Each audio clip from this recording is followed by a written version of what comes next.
Yes, yes, so much yes. Man in the Box is the very definition of a good time, and you know my motto, never say no to a good time. And we're going to get into it, but first, I'd like to take a quick moment to thank a few men and ladies, none of whom I trust are in boxes, for signing up for the Patreon supporter of the cause club. Jason Magyar, Megan Kind, Legier's Workshop, Josh U4, and Matthew Lindsay. Thank you so very much for your support.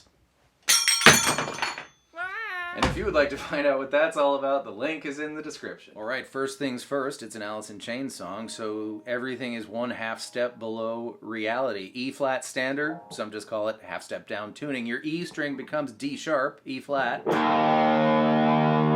A becomes G sharp, A flat. D, C sharp or D flat. G to F sharp or G flat. B, a half step down to A sharp or B flat. And E to E flat or D sharp, just like the other E. Congratulations, you are now tuned down a half step. The chuggy part at the beginning is accomplished with just one finger, so choose any finger you like. I choose this finger, which just so happens to be the finger I use to push play on the tape recorder up my nose. And put it on the A string 5th fret. This 2-note chord, the E string open plus the A string 5th fret, is one of the muddiest chords known to mankind, and we're going to talk more about that later, but for now...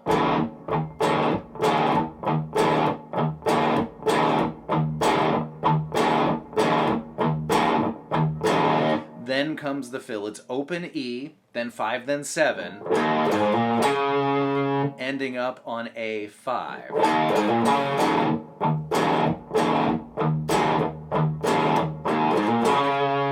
And that takes care of the beginning. Next comes the ah-yahs. Now, I didn't check where on the neck Jerry does this. I'm doing these notes in the spot that makes the most ergonomic sense to me, and it might even be the right spot. So do this. D9, G7, 9, D7, 9, 5, 7, 5, and landing on A7. Those are the notes for extra fanciness. You might want to throw in some hammer-on grace notes. Grace notes are notes that are barely there. Anytime you're going up 2 frets, I'll overdo it a little bit to demonstrate.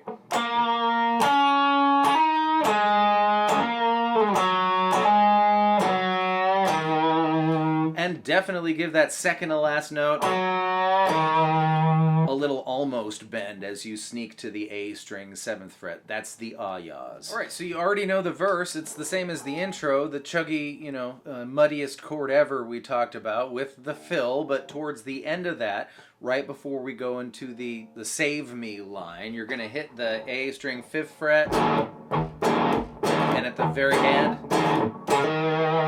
you're just going to hammer up to 7 and wiggle. Alright, the Save Me line. I love this because for all of Jerry Cantrell's, brooding, Phrygian, dark music that he makes, here in the second song on the first Alice in Chains record, he reveals his proclivity to have a musical sense of humor. Allow me to explain. You all recognize this as, like, Essential Blues ZZ Top rock move number 1. And that's exactly what happens on the Save Me line. It's a G power chord, E3, A5. I'm using those 2 fingers because the A string needs to bounce up to 7.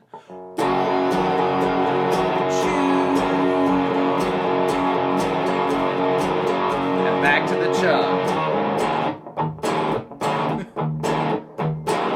That's it. G power chord with the cowboy bounce there. And here's the fill that cues the chorus. You're going to hammer up grace note style from 5 to 7 on the A string. Back to 5.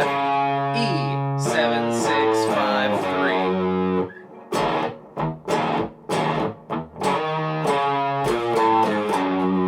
3. Into the chorus, which begins with an E power chord, open 2-2, normal ass G, normal ass D, A, and here's the in between. Before you repeat, it's going to be open 3 on the E string with a little almost bend, and then you repeat G, D,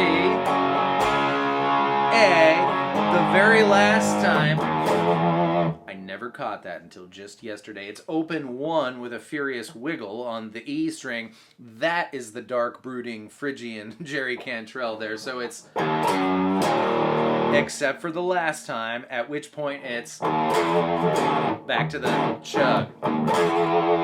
That's great. One last thing to discuss, and that's the alternate fill. Not this one, but this one. You're gonna grab G14, B14. I'm using ring pinky. Give those 2 a bend. Down to 12s, and landing on D14. That's the alternate fill. Now, at the beginning, I said we'd talk about what this muddiest 2-chord known to mankind is exactly, and the answer is pretty fascinating. I want to direct your attention to an E7 chord, one of the first chords most people learn when they pick up the guitar, because it's only 2 fingers. G1, A2. Now, normal chords, major or minor, like E, not E7, have 3 notes in them. 7 chords have 4 notes in them. So when we take our ring finger off of the D string's 2nd fret, it's no longer an E note, it's a D note, and we're left with E, B, D, and G sharp. Now, when you're playing a chord, there's nothing that says you have to play all of those notes. You can play 3 or 2 of those notes, and then you're playing a piece of the chord. So this E and this D are 2 notes out of an E7 chord or an E minor 7 chord. I chose to talk about the major chord even though it's a minor riff. The whole thing still stands.